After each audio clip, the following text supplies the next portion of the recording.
Let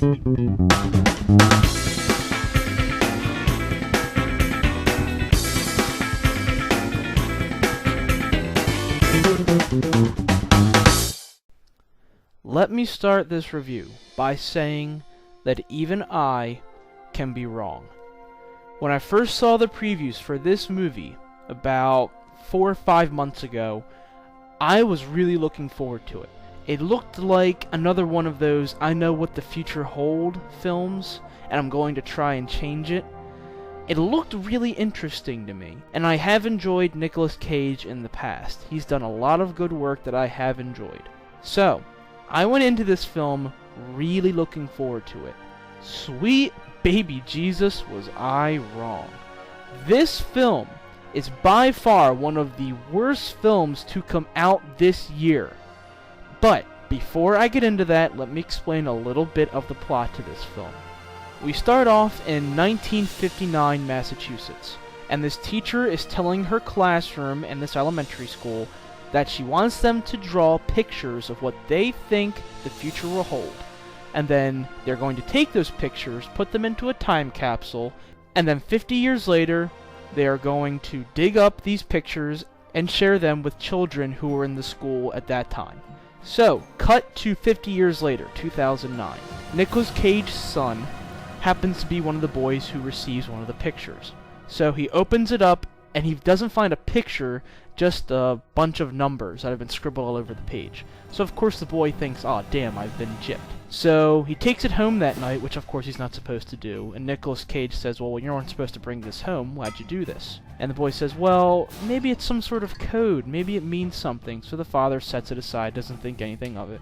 But of course, Nicolas Cage, who just happens to be a professor at MIT, sees more to these numbers than just scribbles and dashes. He looks at them and says, maybe there is something to these numbers. And he starts to see dates in these patterns of numbers. What Nicolas Cage discovers is that on this page is the date to every major disaster in the last 50 years.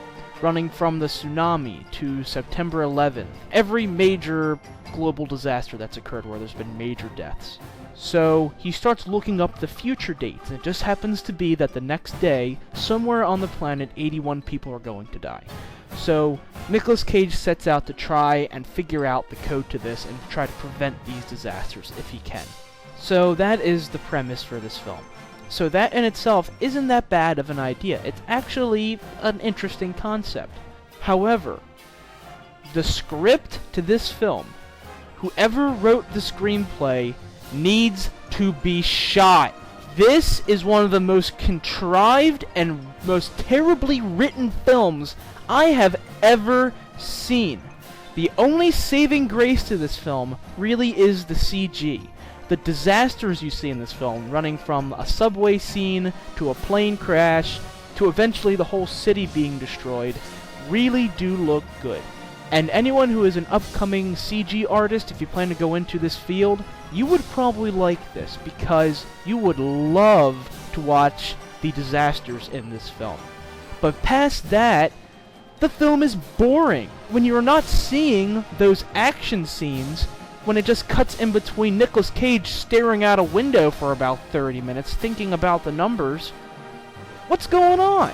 The ending to this film is so unbelievably bad that I almost walked out. I pride myself in not walking out on films and sticking through them, but I almost walked out on this film because the ending is such a piece of garbage that I didn't think these type of films were written in Hollywood anymore. It's just terrible. And I pride myself on not giving away the endings to films. So I am not going to ruin this film for you if you really want to see it. So I'm not going to give it away. But the ending to this film is such a big cop-out. And another thing is that towards the end of this film, this movie throws in a ton of religious overtones. It's almost as though Jesus came out at the end and just went, ta-da! You know, what is this? So that, combined with a terrible script, mediocre acting, combines for one massive steaming pile of douchebaggery. So, final rating. I think you all know where I'm going with this. Aside from the action scenes and the great CG in this film, there is no legitimate reason to watch this movie. So I am going to give this movie 1.5 stars. I should give it lower than that.